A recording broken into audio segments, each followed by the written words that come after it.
of the ball.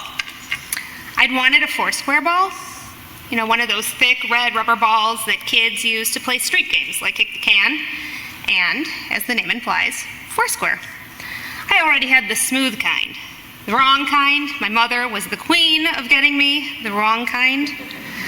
I wanted the kind with grooves, the real kind that real sportsmen had, since I was a real sportsman.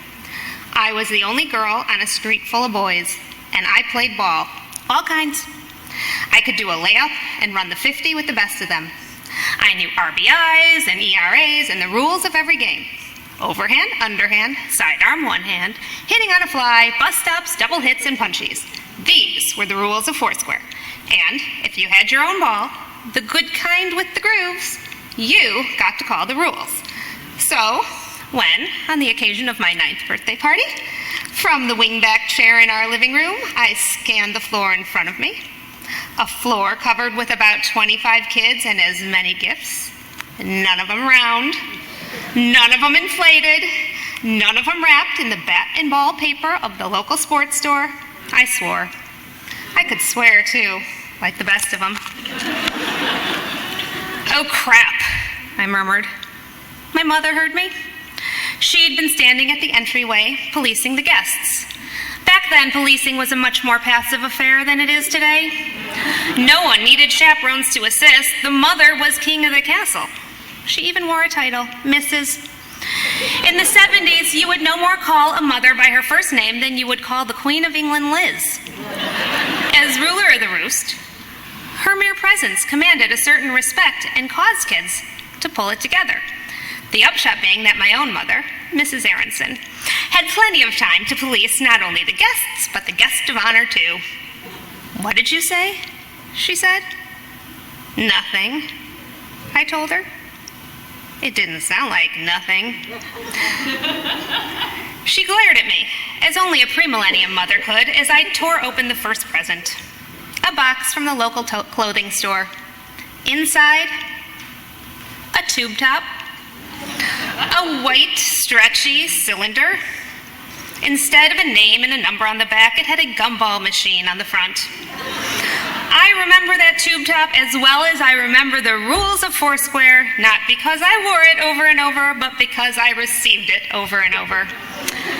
Today, I find myself explaining to my daughters that there were times when kids did not have choices, when there weren't 18,000 stores that catered to them. There was one.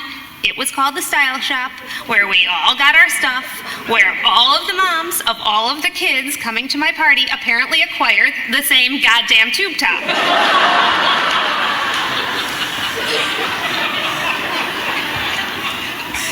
After about 2 tube tops, my eyes began to well up. I fought against it, but you know how it goes with tears. The harder you fight to hold them back, the harder they fall. And by tube top 5, the water was flowing.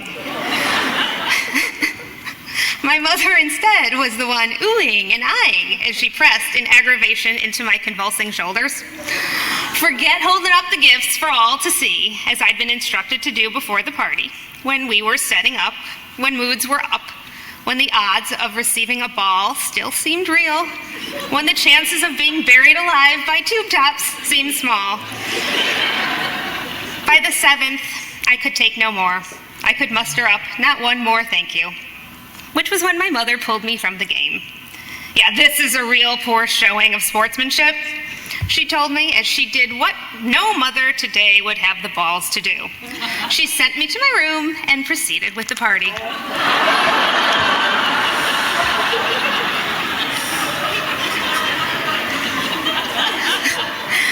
Just try a move like that these days, and a mother like me, referred to only as Francie by the guests at her own kids' parties, risks being sanctioned by Child Protective Services.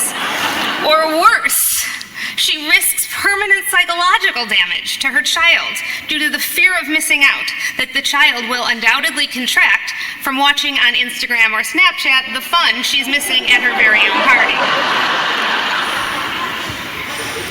But unlike Francie, Mrs. Arenson didn't second guess, and no one second guessed her when, yeah, that's right, she yanked me and my Pete Rose jersey out of the wingback, marched us up the stairs, and into my bedroom with the instructions not to come out until she said, "Come out."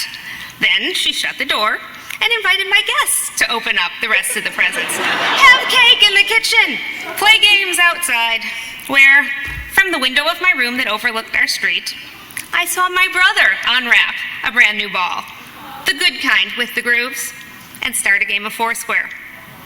I remember looking out with jealousy as he called the rules, though really, it was my mother, always on the sidelines, calling all the shots.